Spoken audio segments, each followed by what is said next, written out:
Era uma vez um país muito lindo, cheio de plantas e animais realmente encantadores.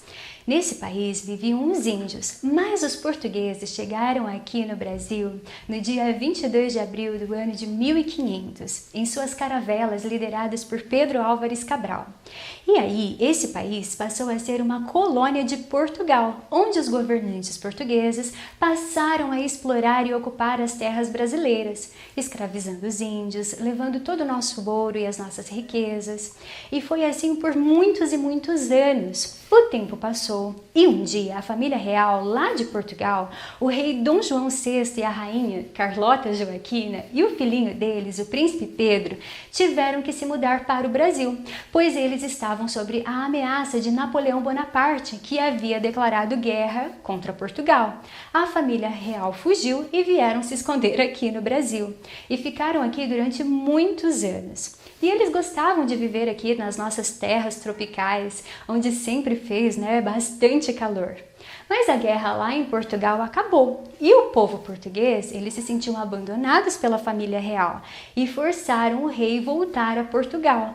Mas o filho do rei e da rainha, o príncipe Pedro, não quis ir embora. Ele gostava mesmo era de viver aqui. Afinal de contas, ele chegou no Brasil quando tinha apenas 9 anos de idade e ele ficou no lugar do seu pai, comandando o Brasil como príncipe regente. E grande parte do povo brasileiro gostava muito do príncipe Pedro e ele não concordava com muitas coisas que o pai dele havia feito aqui. E ele começou a mudar algumas coisas.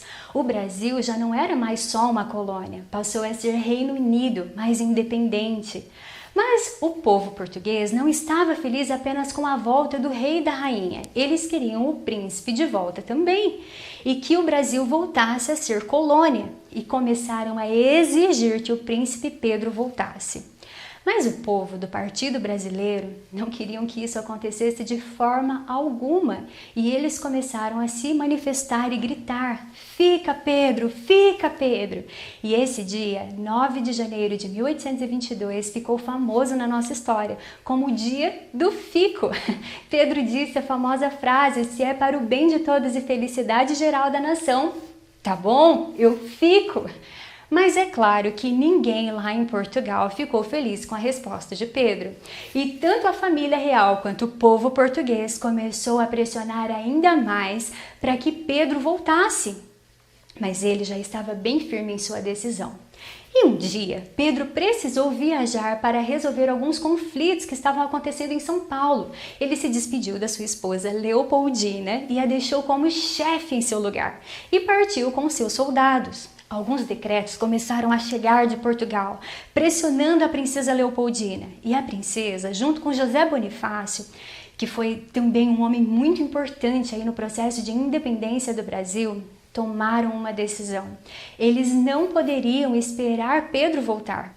Então a princesa Leopoldina, representando as mulheres na história, assinou o decreto de independência do Brasil e mandou um mensageiro ir atrás do príncipe Pedro, onde quer que ele estivesse, para avisar o que estava acontecendo e entregar o decreto a ele. E quando o mensageiro encontrou Pedro, ele estava ali perto das margens do rio Ipiranga. E quando ele soube o que estava acontecendo, Pedro proclamou, ele fez o famoso grito de independência do Brasil. Que a gente não sabe como isso realmente aconteceu, se foi um super grito, mas vamos imaginar que sim, porque a história fica muito mais emocionante.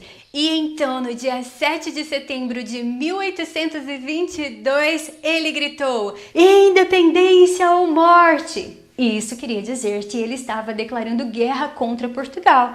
E foi nesse momento que ele se tornou Dom Pedro I, sendo o primeiro imperador do Brasil. A guerra aconteceu e muitas pessoas lutaram para que o Brasil fosse um país realmente independente, livre. Dom Pedro I, a princesa Leopoldina, os irmãos Andrada, o mais famoso deles foi José Bonifácio, Maria Quitéria, que foi a primeira soldada brasileira a lutar na Guerra da Independência. Foi homenageada e reconhecida por isso e muitas outras pessoas para que o nosso Brasil fosse um país livre, independente. Crianças, espero muito que vocês tenham gostado dessa história que aconteceu de verdade e é uma das maiores histórias do nosso país. Beijos!